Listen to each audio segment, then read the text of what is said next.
After I gave birth to my baby, a good friend told me how important it was for parents to speak to their babies as much as possible, even if they didn't seem to understand.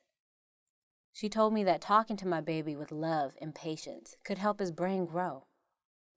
I remembered what she said, and whenever my baby was with me, I would tell him stories and point out the things he seemed interested in when we were out walking together. In the evenings, when my husband came home, he would look at books with our baby, pointing things out and saying their names, especially the names of things our baby seemed to really like. We would make sure and turn off the television because my friend also told me that babies learn best from the people they love and not from the TV. Even when my baby was just sitting with me while I was fixing dinner, I would point and say the words for his favorite foods and all the other things in the kitchen.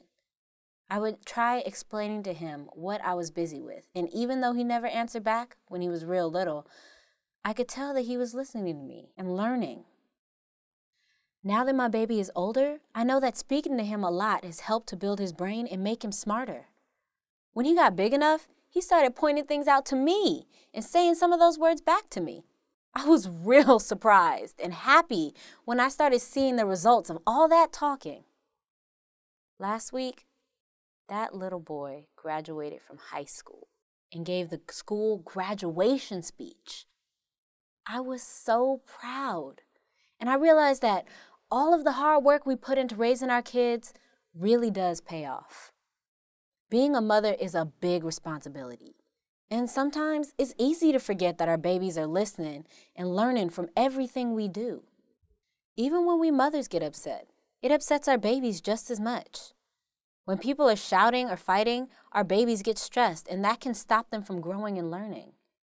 My baby has taught me a lot too. When he was little, I would sometimes get tired or angry or sad. And I learned to stop and take a deep breath. I learned to ask my friend or neighbor if they had time to talk with me and help me out. To this day, when I get upset or worried, I try to find someone to talk to, and it usually makes me feel better. Being a mother is the most important job in the world. We have the power to build people who will make the world better. And the best part is that they'll never forget their most important teachers.